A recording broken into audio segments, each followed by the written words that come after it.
Good game for us tonight. Obviously, pitching and defense, what you always want to start with, and to give up 4 hits, play errorless defense, I thought that was a great starting point. Eli had another good start. He's definitely making good progress, and for the most part, guys that came in tonight, Coyne, Espo, Tringali, Thomas, Becker, all had good stuff, so that's important for us. And then I think the big homers were what obviously sparked our offense. It's just how big was that sequence? I think in the bottom of the 6th, Seidler has that play where he makes the heads up play and the double play, and then the next inning he gets the how big was that sequence? It was huge. Obviously, they had first and third with 1 out, and I believe the score was 4-2 at the time, or maybe even 3-2. It was 3-2, yeah. So you had the tying run at third and the go-ahead run at first base. So the decision there was, what do you do with your pull side corner guy? Do you put him back or do you put him in? We decided to go both corners in the middle back, and it was fortunate for us because if he's back, obviously the tying run scores there.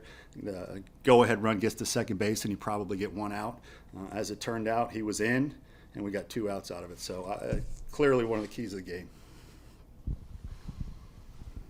You mentioned Eli before, but just how big is his emergence for you guys right now? Obviously coming back from Tommy John on a pitch count, but just how big is that emergence for you in this? Well, we need guys to step up. We need more options.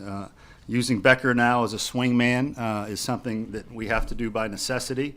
But if we get guys like Eli that can help us on the weekend, if a guy like Brett Thomas can now help us on the weekend, it'll give us a little bit more room to be traditional. But until then, we're going to have to be creative with some things we do.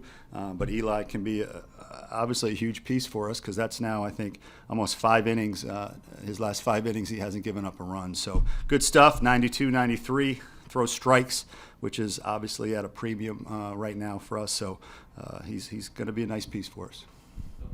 Following up on Becker, how do you foresee you using him this week against Ole Miss? My guess is he'll probably be, a swingman where he can help us win a game or two in games 1 or 2 if the game is there to be won. If not, and he hasn't thrown meaningful innings, then he could obviously start game 3. It's something that SEC teams have done for a long, long time. When it's necessary, is you just have a guy that you use as a swingman. He obviously has helped us win games as a starter, but he can also come in and close out a game like he did tonight. So he's willing to do it. He's versatile, and so again, until we get 1 or 2 more guys we feel really good about there, we're going to have to continue to be creative.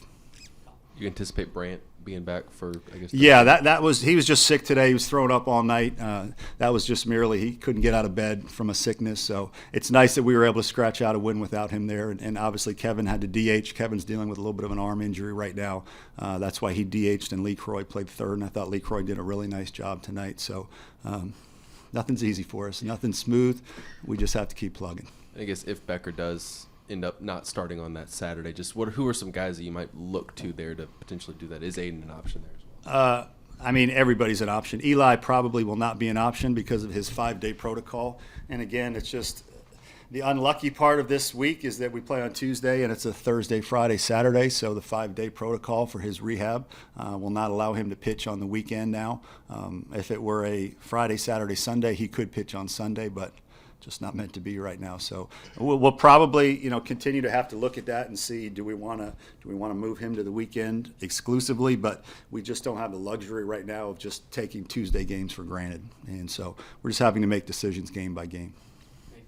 Yeah, sticking with Eli, is there any timetable or pitch count that you can see going up anytime soon? Now, each week his pitch count goes up by 5 pitches. So this week it was 35, and you saw he threw 34. Last week his pitch count was 30. So next week it'll be 40. All right, thank you.